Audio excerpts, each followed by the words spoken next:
Students, welcome to my channel easy learning accounting. आज की इस वीडियो में हम third type of accounting ratio शुरू करेंगे जिसका नाम है एक्टिविटी रेशियो। इसको हम टर्नओवर रेशियो भी कहते हैं। बेसिकली हमारी कंपनी का या हमारी एंटरप्राइज का परफॉर्मेंस क्या है, इस परफॉर्मेंस को आइडेंटिफाई करने के लिए जो हम रेशियो करते हैं उसको कहते हैं एक्टिविटी ratio.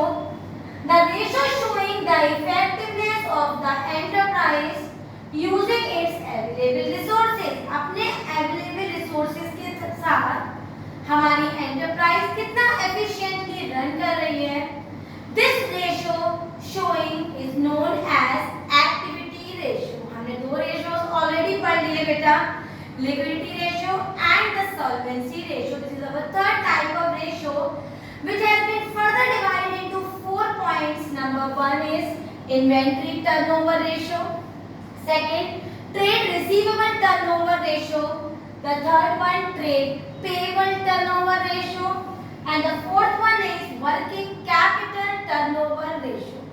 एक एक करके हम इन सभी रेशियोज को पढ़ेंगे, लेकिन आज की इस वीडियो में हम पढ़ेंगे हमारा इन्वेंट्री टर्नओवर रेशियो। इन्वेंट्री मतलब stock, opening stock, closing stock, इन सबको कंपेयर करते हुए जो हम रेशियो निकालेंगे उसको कहते हैं इन्वेंट्री टर्नओवर रेशियो। के स्टॉक का क्या टर्नओवर है, क्या कॉस्ट है उसकी, क्या उसमें सेल वैल्यू है, इसको आइडेंटिफाई करेंगे by using the formula ITR equals to, मतलब inventory turnover ratio equals to cost of revenue from operation या फिर cost of goods sold divided by average inventory. एक बार और रिपीट कर देती हूँ मैं formula, cost of revenue from operation या फिर cost of goods sold divided by average inventory, और इसका आंसर हमेशा टाइम्स में आएगा। क्लियर? अब जो पहला वर्ड है cost of revenue from operation, इसको निकालने की दो सब फॉर्मूलेज भी हैं। नंबर 1, अगर मैं रेवेन्यू फ्रॉम ऑपरेशन मतलब नेट सेल में से ग्रॉस प्रॉफिट को माइनस कर दूं, या फिर अगर ग्रॉस लॉस है तो उसे ऐड कर दूं, तो मेरा कॉस्ट ऑफ गुड्स सोल्ड आ जाता है। एक और फॉर्मूला है बेटा जो हमने क्लास 11th में ही पढ़ा था, chapter financial statement without adjustment में, वो था ओपनिंग इन्वेंट्री। वहां पर ओपनिंग स्टॉक था, लेकिन यहाँ पर मैं ओपनिंग इन्वेंट्री लिख रही हूँ, plus net purchase plus direct expenses minus closing inventory. इससे भी हम कॉस्ट निकाल लेते हैं, मतलब cost of goods sold calculate कर लेते हैं। अब हमारा डिनोमिनेटर आया एवरेज इन्वेंट्री, तो बेटा एवरेज इन्वेंट्री का फॉर्मूला होता है, अगर मैं ओपनिंग इन्वेंट्री और क्लोजिंग इन्वेंट्री को ऐड करके डिवाइड बाय 2 कर दूं तो उसका एवरेज आ जाता है, जिसको हम एवरेज इन्वेंट्री कहते हैं। तो क्या फॉर्मूला है हमारा इन्वेंट्री टर्नओवर रेशियो का, cost of revenue from operation या फिर cost of goods sold divided by average inventory. अब इससे बेस्ड होकर क्वेश्चंस करेंगे और देखेंगे कि इन्वेंट्री टर्नओवर रेशियो कैसे कैलकुलेट किया जाता है। मैंने कुछ क्वेश्चंस आपके आगे लिखे हुए हैं। Question number 69 TS Grewal 2020, page number 4.106, right. Question number 69 कह रहा है कि ओपनिंग इन्वेंट्री है 50,000, revenue from operation is 6 lakh, purchase 3,90,000 और ग्रॉस प्रॉफिट है 30%। Calculate the inventory turnover ratio. एक बात याद रखिएगा बेटा, अगर परसेंटेज में ग्रॉस प्रॉफिट हो या ग्रॉस लॉस ये ना बताए कि ये किस पर निकालना है, तो बाय डिफॉल्ट हमेशा सेल पर निकालिएगा। अगर कॉस्ट पे निकालने के लिए होगा तो वो आइडेंटिफाई करेंगे कि gross profit is 30% on cost. अगर कॉस्ट या कुछ भी नहीं बताया जाएगा तो बाय डिफॉल्ट हमेशा सेल पर ही आप उसको निकालिएगा। इसी वजह से मैंने इस क्वेश्चन को लिखा है, ताकि आप कभी कंफ्यूज ना हो कि अगर कुछ ना बताया जाए तो हमेशा सेल पर ही निकालिएगा। तो मैं इससे अपने पहले फॉर्मूला लिख लेती हूँ, inventory turnover ratio equals to cost of goods sold upon average inventory. Cost of goods sold का फॉर्मूला मुझे दिख रहा है, revenue minus gross profit. Revenue दिया हुआ है मुझे 6 लाख और ग्रॉस प्रॉफिट में निकाल लूंगी 6 30%। और बेटा 6 लाख का जब मैं 30% निकालूंगी तो वैल्यू आएगी 1,80,000। 1,80,000 को जैसे ही मैं 6 लाख में से माइनस करूंगी तो मेरी वैल्यू आ जाएगी 4,20,000 और वो मैं न्यूमरेटर में कॉस्ट की जगह पर लिख दूंगी। क्लियर है? अब मुझे एवरेज इन्वेंट्री भी चाहिए। एवरेज इन्वेंट्री के लिए मुझे क्या इंफॉर्मेशन गिवन है? मुझे केवल ओपनिंग इन्वेंट्री गिवन है। कुछ ऐसा हो जाए कि मेरे पास क्लोजिंग इन्वेंट्री आ जाए तो मैं ये भी निकाल लूंगी। तो मुझे एक फॉर्मूला और याद आ गया जो मैंने अभी आपको लिखवाया था, cost is equal to opening inventory plus purchase plus direct expenses minus closing inventory. Cost में मैंने अभी भी कॉस्ट निकाला है 4,20,000। ओपनिंग इन्वेंट्री मुझे गिवन है 50,000, परचेज भी गिवन है बेटा 3,90,000। डायरेक्ट एक्सपेंसेस नहीं गिवन है, उसे इग्नोर कर लीजिए और माइनस कर देंगे क्लोजिंग इन्वेंट्री। कैलकुलेट करेंगे बेटा 4,20,000, इन दोनों का ऐड करेंगे तो वैल्यू आएगी 4,40,000 minus closing inventory. Closing inventory को अगर मैं इधर ले आऊं तो वैल्यू हो जाएगी हमारी 20,000। अब बेटा मेरे पास ओपनिंग इन्वेंट्री तो है 50,000 और मेरे पास क्लोजिंग इन्वेंट्री है 20,000 डिवाइड बाय 2 करूंगी तो एवरेज आ जाएगा 70,000 divide by 2 value will be 35,000। Simplify करेंगे 5 7 35, 5 8 40 और 5 4 20 और सिंपलीफाई करेंगे तो वैल्यू आएगी 12 टाइम्स। हमने क्या किया? हमने फॉर्मूला लगाया cost upon average inventory. Cost की जगह पर हमने फॉर्मूला लगाया revenue from operation minus gross profit और फिर हमने ओपनिंग इन्वेंट्री कॉस्ट और परचेज की हेल्प से बेटा क्लोजिंग इन्वेंट्री लगाई। क्लोजिंग और ओपनिंग को ऐड करके एवरेज निकाला, डिवाइड किया और आंसर आ गया हमारा इन्वेंट्री टर्नओवर रेशियो। अगला क्वेश्चन देख लेते हैं।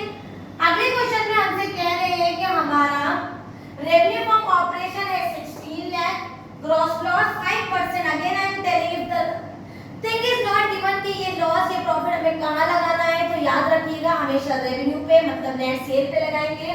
और एवरेज इन्वेंट्री ऑलरेडी हमें गिवन है, हमने फॉर्मूला लिखा inventory turnover ratio equals to cost divided by average inventory.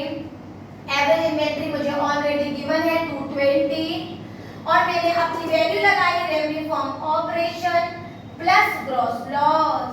Revenue की जगह पर रेवेन्यू की वैल्यू लगाई 16 लाख और ग्रॉस लॉस 16 लाख पर बेटा मैंने कर दिया 5% और मेरी वैल्यू आ गई 80,000। दोनों को ऐड किया तो ऐड करके वैल्यू आई 16,80,000 डिवाइड किया बेटा और हमारी वैल्यू आ गई 168/22।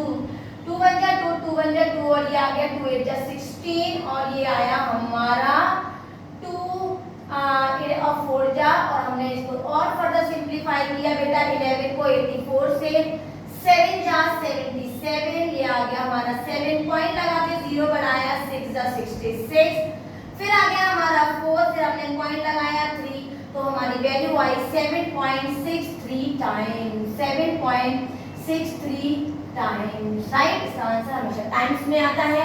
रेवेन्यू की जगह पर ग्रॉस लॉस को हमने साथ में ऐड कर लिया, कुछ नहीं बताया था तो नेट सेल पर ही निकाल लिया।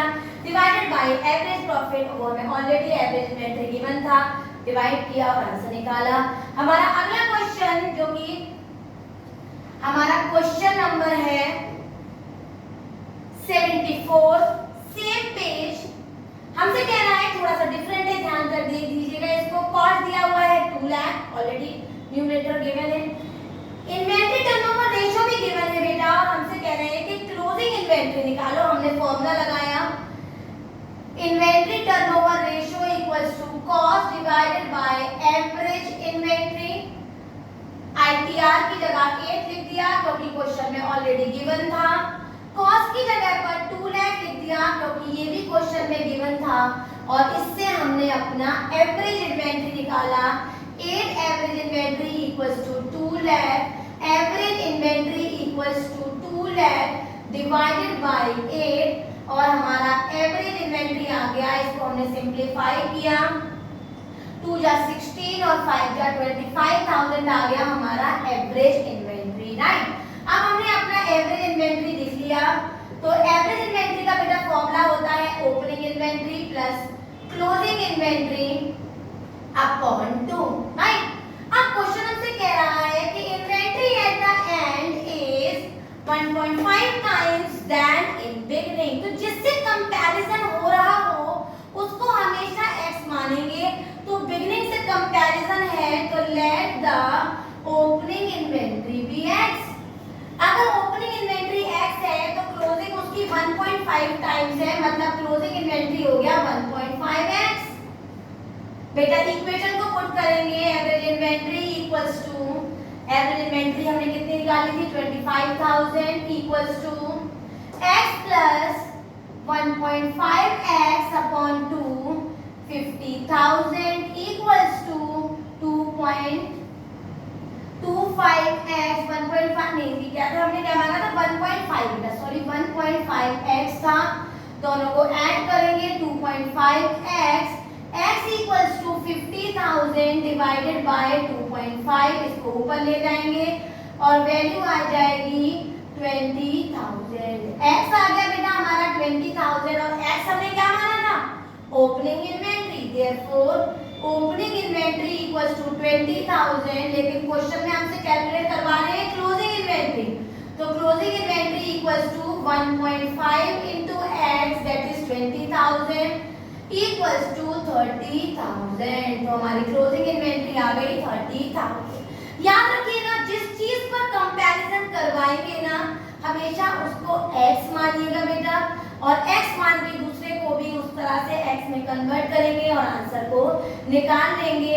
इस तरह के बहुत से क्वेश्चंस आपकी बुक में दिए हुए हैं, किसी भी बुक को आप यूज कर रहे हैं आप देखिएगा बराबर क्लोजिंग और इन्वेंट्री और ओपनिंग इन्वेंट्री को निकलवाया जा रहा है और ITR और कॉस्ट ऑलरेडी गिवन है, सॉल्व करिए।